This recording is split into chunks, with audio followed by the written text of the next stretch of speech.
All right. I'd like to start off by saying Barakatah Yahweh, Ba'ashem Yahushai, Ba'ashem Rakha Kudash. Welcome to another live lesson. This one is a continuation to a video I just saw a little while ago by the brother Amawan Gabar from the New York camp. He did a video called Silver and Gold and the Second Wave That's Coming Soon. Very good video. You know, I know towards the end of the video, the brother felt like he was rambling, but he wasn't rambling. You know, the brother was in the spirit, and he was showing, you know, or answering the question to a brother that asked the question, if this system is going to collapse anyway, why should we invest in it? And the brother went into explaining how it's not an investment. It's pretty much a hedge, you know, using real money. You know, and he went into the scriptures. You know, he did an excellent job in that video. And I just wanted to do like a follow-up or a continuation of where he left off. And Lord's will, it'll be edifying. Because when Apostle Tar said, you know, to invest in silver if you can, if you have, you know, the extra money to do so, do it. It's just as a means to, in case they, you know, do away with paper money, then you have a way to trade, you know, which gold and silver is real money, you know. And we've been saying that when you go into the scriptures, you type in the word money in the scriptures, it's going to go back to the Hebrew word kasap. And the Hebrew word kasap is silver. You know, because that is true money. True money is gold and silver, and it can also be used as cattle, land, you know, so on and so forth. Anything of substance is considered, it could be considered money, because you could do what they call a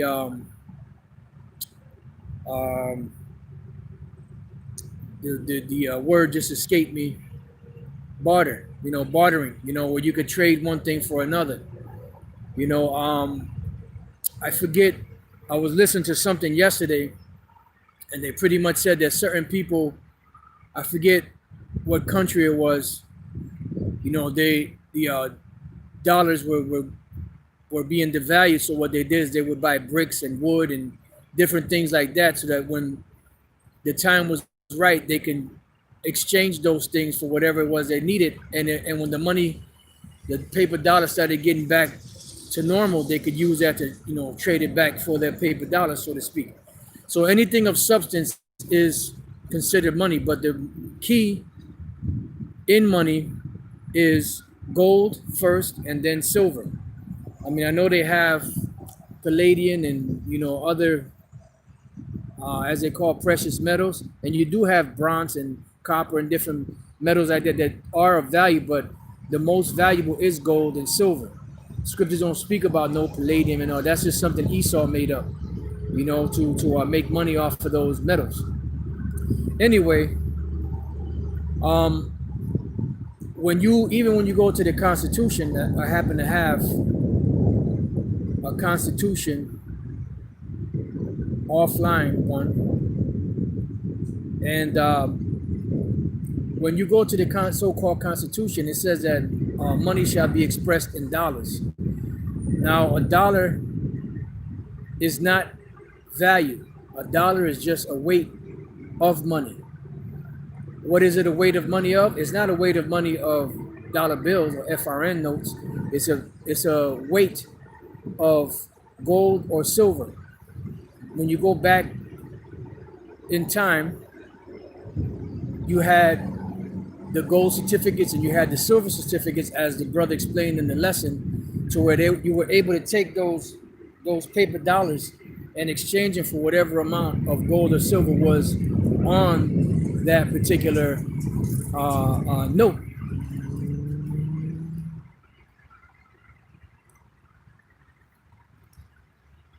Excuse me. Because gold and silver, that's real riches, real money. So when you go to Article 1 and Section 8 of this so-called constitution.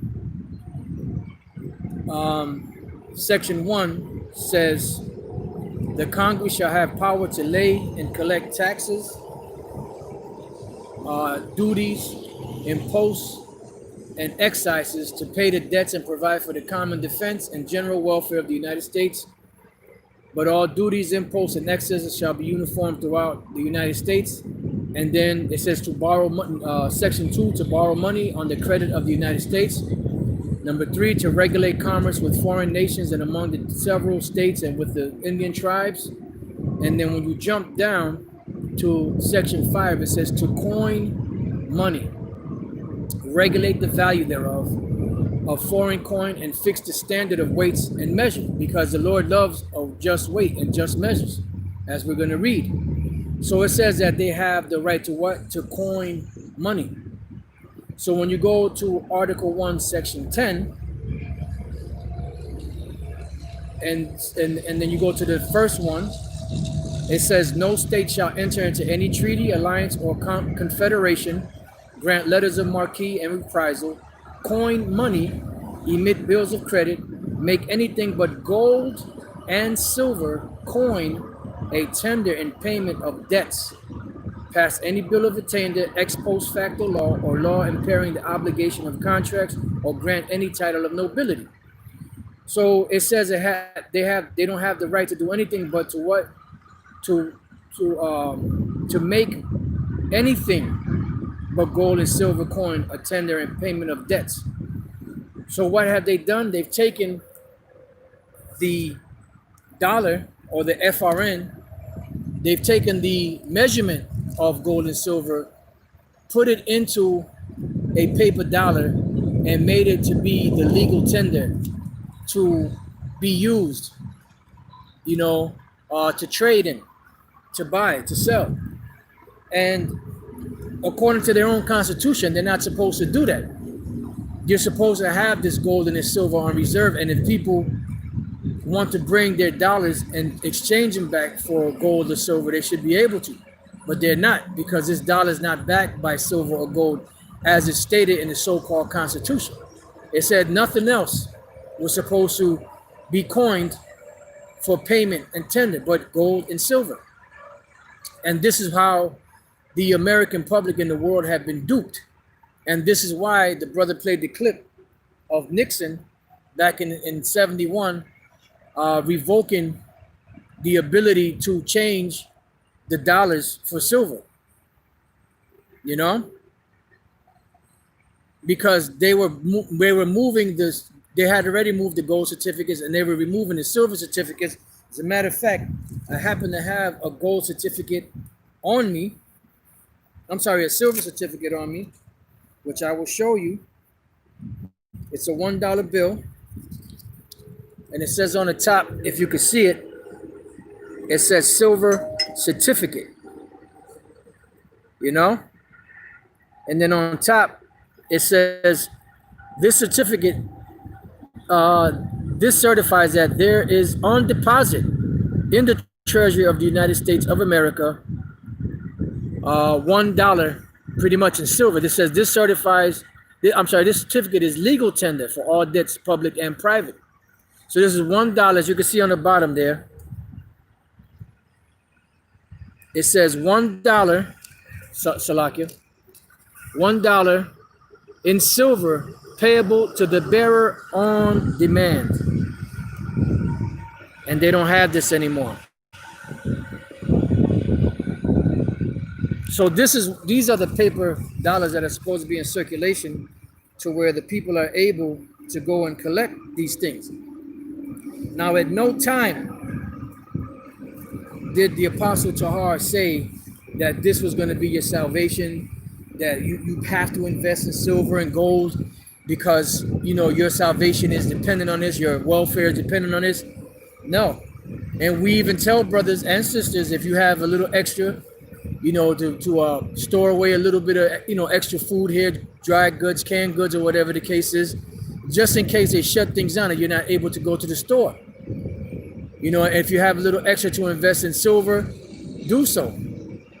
But if you don't, Don't worry, because the Lord Yahweh Shem Shai is still going to provide somehow, some way. You know, you see what happened to the brother, the elder Manata Zakba and the brother that was with him down there in South Carolina, how that family brought them gifts. You know, so when the time comes, you know, the men of the Lord and their families will be taken care of. But being a man of wisdom, if you have the opportunity to get something to help you out just in case, why not? Do not the scriptures even say, make you friends of the mammon of the world? So if you fall, they may be able to sustain you. You see? So there's wise choices you can make, and there are foolish choices you can make. But at the end of the day, faith is what's going to govern. Faith is what's going to take care of it, because at the end of the day, this silver, this gold, this collecting, you know, food, you know, for just in case, is not going to save any of us. It's just a wise decision to make if you are able to. But at no point in time did Elder Apostle or any of the apostles or elders or bishops or brothers out there said that that's going to save you, that that's going to protect you. No. Faith is what's going to protect us. You know, Yahweh Bashem El Shai is what's going to protect us. Because as we read in Proverbs 11:1, it says, a false balance is an abomination to the Lord, but a just weight is his delight. Right? But you know what? Let me before I read that, let me jump to the 4th verse. Riches profit not in the day of wrath. So that's the point. Riches are not going to profit in the day of wrath. So whether you have a big surplus of silver or gold and you have a big surplus of food, that's not going to deliver you in the day of wrath. That's not going to deliver you in these times that are coming, because the scripture said that there'll be a great insurrection upon the people of the Lord, and they shall go into their homes and take their goods, you know. But it is a wise thing to invest in these things if you have the opportunity to, because you never know. The investment that you make today can help yourself, your family, and other believing brothers and sisters out there and their families. You know, but the case is, let's say the case is you can't do it, don't worry. Somehow, some way, the Lord said, my servant shall eat, my servant shall drink, my servant shall sing, my servant shall joy. So the Lord is going to make a way regardless. Because it says, riches profit not in the day of wrath, but righteousness delivereth from death. So let's go from there to Ezekiel 7:19. It says, they shall cast their silver in the streets, and their gold shall be removed. Their silver and their gold shall not be able to deliver them in the day of the wrath of the Lord. They shall not satisfy their souls, neither fill their bowels, because it is the stumbling block of their iniquity. You know? But the scriptures do speak about, let's go real quick. Matter of fact, let me get one more, and then we'll go to this other one that the brother actually read in his lesson. Let's go to let me try to get these other two before I forget. Just bear with me 1 second.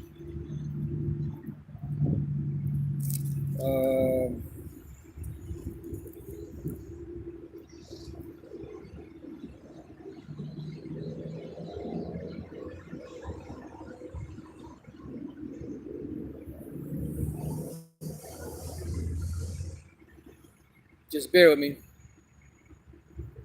Beautiful. Let me just get this other one.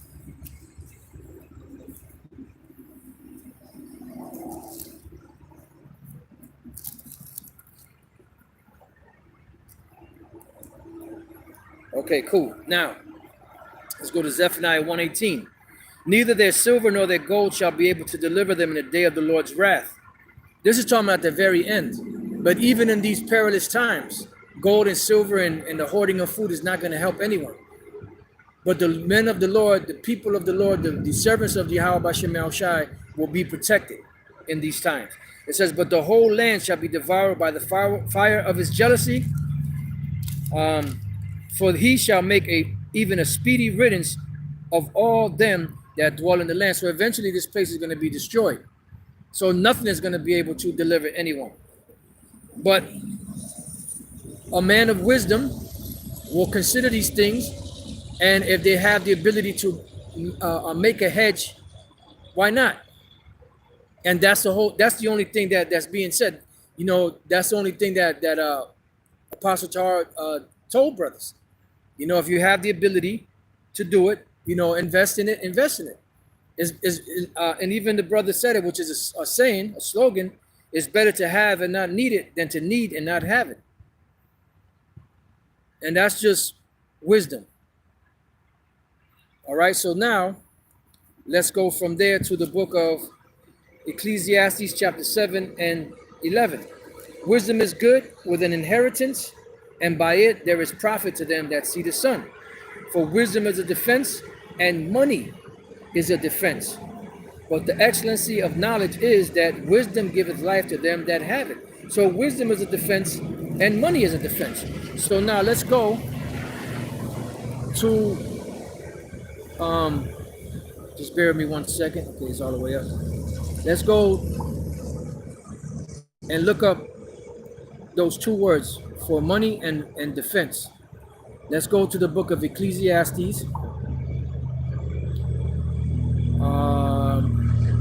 the 7th chapter and the 12th verse. Excuse me.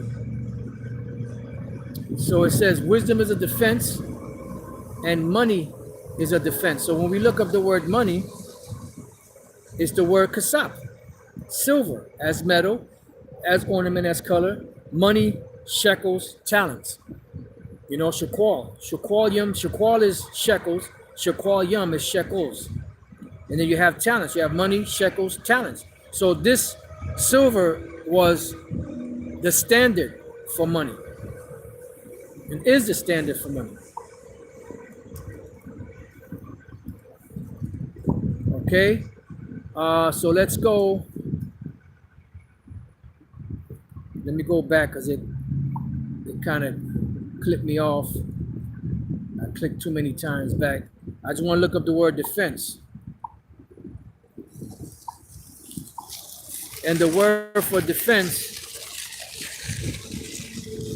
is the Hebrew word tazal, shadow, shade, shadow, on dial, shadow, shade, as protection. So pretty much what is that? It's a hedge. And when you look up the word hedge, it's something that surrounds you for protection. So this money is a protection. Because let's say you have $2,000, right? In paper money, and tomorrow they said that the paper dollar is no longer of any value. What do you have now? You have nothing. But now let's say you had taken some of that money or that money and invested it into silver, and they say the dollar's no good. Now you still have money because you have real money, which is gold or silver. In our case, silver, which Pastor R says, I believe that's a saying. Silver is a rich man's gold or something like that. I mean, a poor man's gold or something along those lines. I can't remember the exact saying. So it is a hedge. It is a protection, but it's not going to deliver us. It's not going to save us. See, and that's the difference, when you're dealing, in these things, when you're speaking about these things, because some people will get it and some people will not get it. All right, so now let's go to the other one. This is the book of Ecclesiastes 10 and 9 and 20. I'm sorry, and 19. A feast is made for laughter, and wine maketh merry, but money answereth all things. So when you go back to the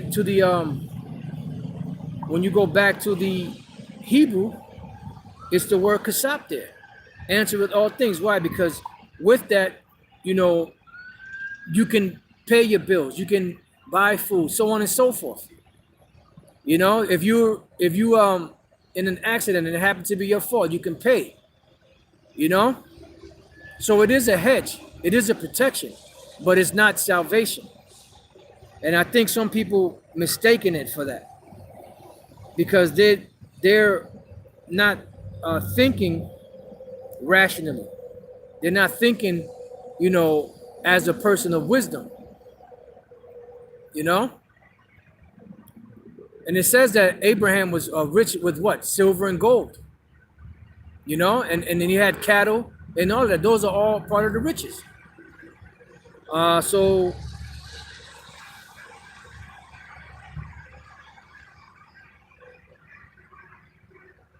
all right. So now let's go from there. Let's see what else I have.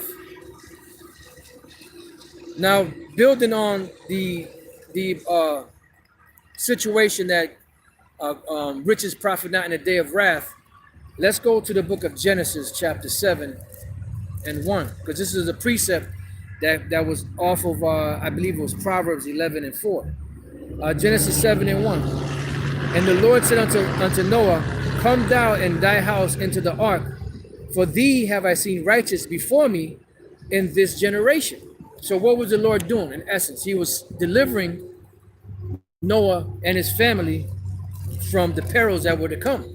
Because it says, going back to Proverbs 11 and 4, riches profit not in a day of wrath, but righteousness delivereth from death. And that's the point. So if you have it, beautiful. If you don't worry. Just keep doing what the Lord said, and that protection and that hedge will come to you. It will come to us eventually. All right. It says, so now let's go from there to Luke 17. And now this is probably going to be a short one. I mean, unless the Spirit brings more stuff out. But I'm going to go to Luke 17 and 26. And we're going to read some of these verses here and take it from there. Because you got to remember, when we go back into history, when you go back to Genesis, the Lord said that he saw the wickedness of man, that it was great upon earth. And this is why he moved Noah to build this ark, to preach while he was building this ark for the salvation of him and his family. He obeyed the Lord, and what happened? He was rewarded for that obedience. And you have to remember, the scripture said that there's no new thing under the sun. So what you see going on today in the world is the same thing that was going on back then in the world. You know, you had people that had money. You had people that were planning for the future. You know, as we're going to read in Luke 17, you had people that were getting married. You had people that had businesses. You know, you had people that were committing adultery. You had people that were committing homosexual acts. You had people that were committing lesbian acts. You had people that were committing pedophilia. You had people that were committing acts of bestiality.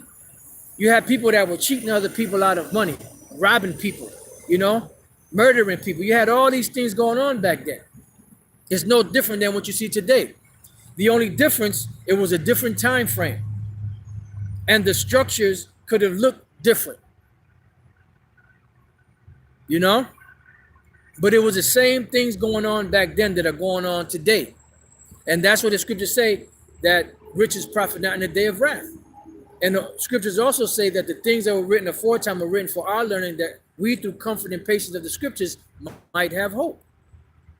So we have these different examples of things that happened back then to help us navigate, so to speak, in this crooked and perverse world today.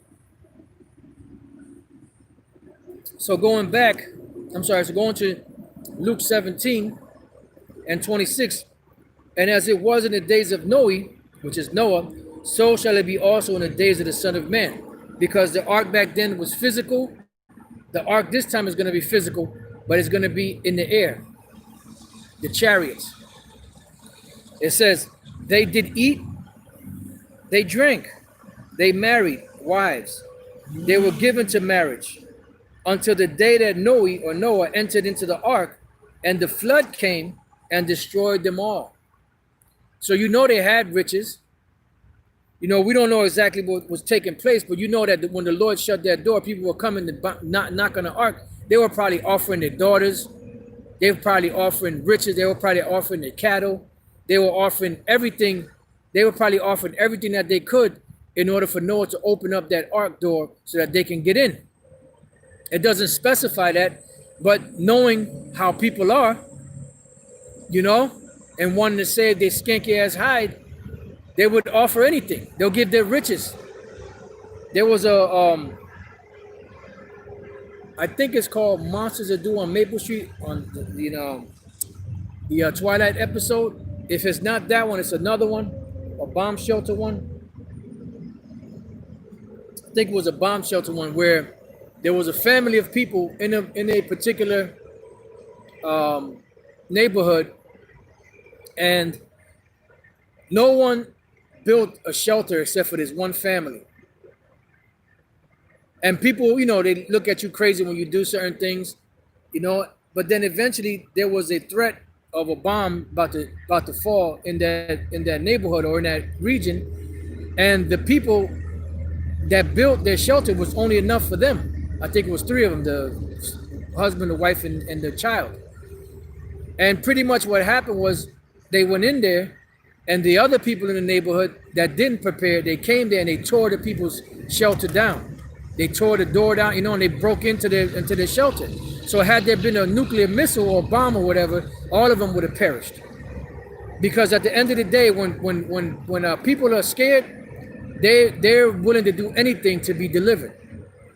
So there's a very good possibility that these people were offering, during the time of Noah, they were offering their riches and all that to Noah and them for them to open up the door so that they can be saved, and many other things. It doesn't say that, but knowing how people are and the nature of people, it's a possibility, because at the end of the day, the name of the game is survival. It goes on to say, until the day that Noah entered into the ark, and the flood came and destroyed them all. Likewise also as it was in the days of Lot. They did eat, they drank, they bought, they sold, they planted, they builded. And they're doing all of these same things today. But the same day that Lot went out of Sodom, it rained fire and brimstone from heaven and destroyed them all. See? So what happened? Did the riches help them? No. And they left everything behind. Because at the end of the day, Lot and his two daughters, actually, even his wife to a certain degree, were a part of the elect. But then his wife looked back. So she really wasn't a part of the elect, but she got delivered, but then not really. So you could say that Lot and his two daughters could represent the elect at that time in that area, because they were delivered. And it wasn't riches, it wasn't land, it wasn't property or none of that saved them. It was the Lord Yahweh B'Shem Yahushua that saved them. And that's the same thing now. So these riches and this silver or gold or food is not going to save us, but it is a wise thing, because money is a defense, and money answereth all things. So if you have the means to do it, it would be a wise investment to do so. But know in the back of your mind that that's not going to save you. It goes on to say, even thus shall it be in the day when the Son of Man is revealed. In that day, he which shall be upon the housetop, and his stuff in the house, let him not come down and take it away. And he that is in the field, let him likewise not return back. Remember Lot's wife. See?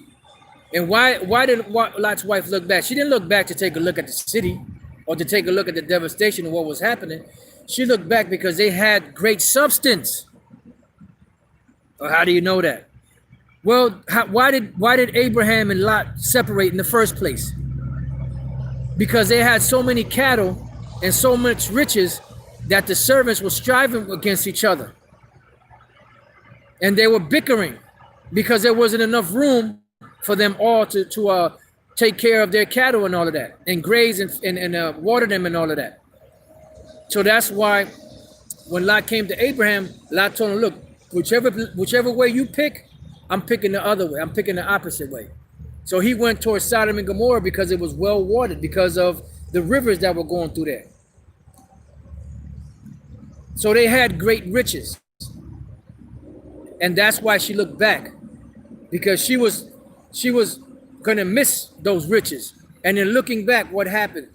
She got turned into a pillar of salt, which basically means she dehydrated when she looked back. And that's what did her in.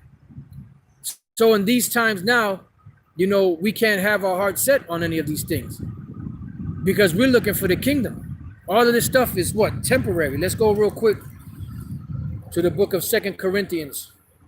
What we do in this society is a means to an end. We are just basically surviving in this society. We're not in this society to live a comfortable lifestyle. We're in this society waiting for salvation, and in the meantime, we're teaching, edifying, prophesying of these coming things in the hopes that our works, coupled with our faith, will deliver us in those days if we be a part of the elect. So this is Second Corinthians chapter 4. I'm sorry, not Second Corinthians. Is it second? No. Let me try First Corinthians. Bear with me. First Corinthians chapter 6. And nope, that's not it either. It's Second Corinthians chapter 4. Salakia. Second Corinthians chapter 4, verse. I start at 17. For our light affliction, which is but for a moment, worketh for us a far more excellent, exceeding an eternal weight of glory. That's right. While we look not at the things which are seen, but at the things which are not seen. So what are the things that are not seen? The kingdom of heaven. The only way we can see the kingdom of heaven right now is by reading the scriptures. That's it. But as far as a physical, tangible kingdom, we don't see it right now. That's why Yahushua told the Pharisees and them, that the kingdom of heaven cometh not with observation, for the kingdom of heaven is within you, because the nation of Israel makes up the kingdom of heaven. The land and the building and all that is a part of what is needed for the people to be sustained and live and have that portion or inheritance, but the people are the kingdom. The knowledge is the kingdom. And that's the most important thing. That's why Yahushua says, seek ye first the kingdom of heaven, and all these things shall be added unto you. So it says, while we look not at the things which are seen, but at the things which are not seen, for the things which are seen are what? Are temporal. What does it mean by temporal? Meaning temporary. Matter of fact, let's look that up real quick. Just bear with me.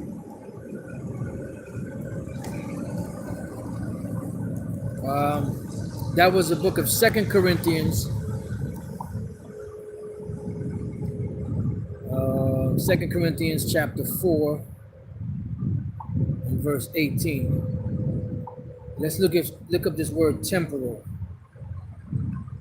Just bear with me because it's a little bright out here. This thing doesn't get too bright itself. The Greek word there is proskaidos, for a season, enduring only for a while, temporary. See? So it's temporary. So the word temporal is temporary. It's just like able. The Hebrew word habal or able signifies transitory. They'll say it means something else. It doesn't mean what they say it means. It's transitory. Because habal or able was here for a moment and then he was gone. And he was given that name. The Lord made them call him that name because he was only going to be here for a short period of time. You see? Because names are very important. They carry vibrations. And that was going to cement, what Cain did, which we're reading about today. So there's a purpose for everything. So now let's go back and let's read this again. 2 Corinthians chapter 4, verse 18. While we look not at the things which are seen, but at the things which are not seen, for the things which are seen are temporal, meaning temporary, but the things which are not seen are eternal, meaning forever. And that's how we're viewing the kingdom of heaven. We can't physically see it right now, but once it comes, it's going to be everlasting. Let's go to the book of Daniel. Daniel chapter 7 and verse 18. But the saints of the Most High shall take the kingdom and possess the kingdom forever, even forever and ever, meaning age after age after age after age after age. The Israelites will have the kingdom. It'll be an everlasting kingdom. Isaiah 45:17. But Israel shall be saved in the Lord Yahweh Bashem Yahushai with an everlasting salvation. You shall not be ashamed nor confounded, world without end. Which the word world there is Iwalam, which means an age. So Israel will never be done away with. The nation of Israel, the so-called Negroes, Latinos, and Native American Indians, will never be done away with. And the kingdom will be an everlasting kingdom that will be established upon the earth. It tells us in Revelation 5 and 10 that the kingdom is going to be we shall be kings and priests on the earth.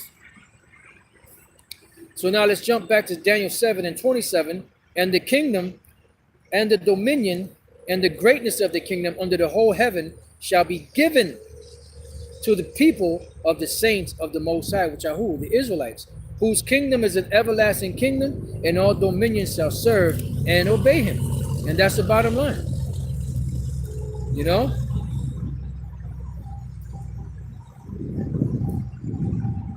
And now let's jump to the 13th verse of Daniel 7. I saw in the night vision, and behold, one like the Son of Man came with the clouds of heaven, which are the chariots, and came to the Ancient of Days, and they brought him near before him, and there was given him dominion and glory and a kingdom, that all people and nations and languages should serve him. His dominion is an everlasting dominion, which shall not pass away, and his kingdom that which shall not be destroyed. So it's going to be an everlasting kingdom. And that's what Yahweh spoke about. Those that believe in him will receive everlasting life. All right? Now let's go back to Luke 17 and 32. Remember Lot's wife. So why did she look back? Because they had great riches. And you can read about that when you read about the splitting up of Abraham and Lot and their servants and their cattle and all that. And they were having an argument. There was a problem because there wasn't enough room. They were bumping into each other.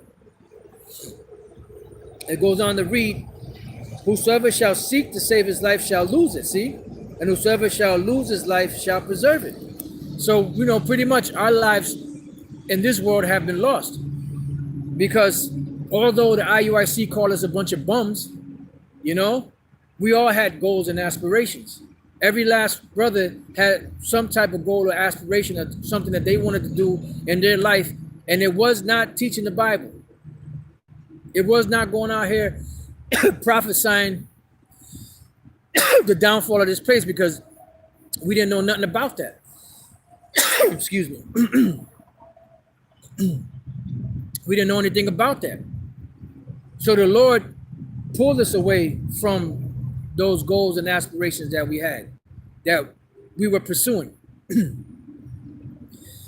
Salakia.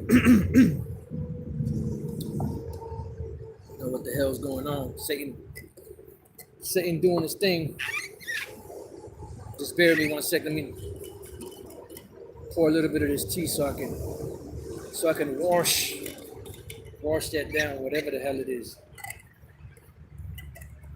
So that's why Yahweh Shai said that. Let's read that again. Whosoever shall seek to save his life shall lose it. So what happened with Lot's wife? She lost her life because she was seeking to save it. She was looking at them goodies and that riches that they had there. And them riches that they had there. Damn it. And she was looking to where they were going, and it looked like they was going nowhere. So she wanted those riches back. So she turned around and looked back. She got turned to a pillar of stone. So she lost her life. And whosoever shall lose his life shall preserve it. It's just plain. You know, there's no deep, you don't have to be a rocket scientist to understand that. And one thing I've noticed over the years, of reading the parables and things that Yahweh Shai said, he would always use simple things to understand, to explain, or to speak his parables. Things that we understood, like the grass and the flowers and the trees and the leaves and the fruit on the trees and the waters, and the sun, the moon. He used basic everyday examples that people could understand to convey his message. That's why the Apostle Paul said you got to use words easy to be understood. And that's why we know definitely, one of the reasons we know definitely the Lord is not with that plantation Christianity, because when they start speaking, they confuse the people. They use all these big theological words. You got to go to college. You got to spend hundreds of thousands of dollars or whatever, however much they pay to get these different degrees that are worthless. The Apostle Paul said that the wisdom of this world is foolishness. So why would you want to spend all that money to go to college to teach the word when the Lord is not in them colleges? Yahweh said, freely you have received, freely give. Come on, man.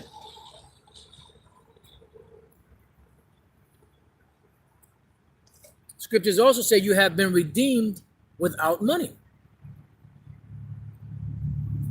So I don't know what the hell they're teaching. Bunch of nonsense is what they're teaching. So let's read that again. Whosoever shall seek to save his life shall lose it, and whosoever shall lose his life shall preserve it. I tell you, in that night there shall be two men in one bed, the one shall be taken and the other shall be left. That don't mean no homosexual shit either, because these homosexuals, they try to use certain scriptures in the Bible to try to say that homosexuality is all right. They try to call King David and Jonathan homosexuals because they said that their love surpassed the love of a woman. That ain't talking about that. It's talking about brotherly love, that bond that men have together, that is stronger than the bond that you have for a woman. But the bond that you have with a woman is different from the bond that you have with a man, because the bond you have with a woman is cemented by sex. The bond that you have for a man is cemented by deeds that you do for each other, not no goddamn having sex with each other. This fucking perverse ass goddamn world, man. In other words, you're going to have two men. One is going to be taken, the other one's going to be left. Two women shall be grinding together. They ain't talking about they're going to be grinding on each other, meaning working. It says the one shall be, because you have these lesbians. Oh yeah, women going to be grinding on each other. It says two women shall be grinding together, meaning that they're going to be working. It says the one shall be taken and the other left. Two men shall be in the field, the one shall be taken, the other left. It says, and they answered and said unto him, where, Lord? And he said unto them, wheresoever the body is, there will the eagles be gathered together. Meaning, the eagles represent the angels in this case, because the angels are the ones coming to deliver the elect. So that's what that means. Scripture says, as birds flying, the Lord will come and deliver us. The Lord also said he delivered us out of Egypt, as an eagle. That was a swift deliverance. And this deliverance is going to actually be by flight, which are the chariots, whom the world ignorantly calls UFOs, or whatever else they call them. Spaceships, So the bottom line is, riches are not going to deliver in the day of wrath. It's faith and the things that you do with that faith. The elect will be protected no matter what. If you have the means to get a little extra here and there, do that. If you can't, don't worry. Somehow, some way, if you are part of the elect, you will be protected. We will all be protected if we're part of the elect. So with that, I just wanted to add to the brother's lesson. It was a very good lesson. And, I know he was trying to breeze through it to kind of make it as concise as possible. But with certain lessons, it's impossible, because they can go on for days and days and days. So I saw a perfect opportunity to build on the lesson he did. And hopefully, Lord's will, this was edifying to show you what true riches are, according to the Bible and even according to the Constitution, which says that nothing but gold and silver should be minted as money. So with that, I pray that you brothers have been edified. Till the next time I say, Shalom.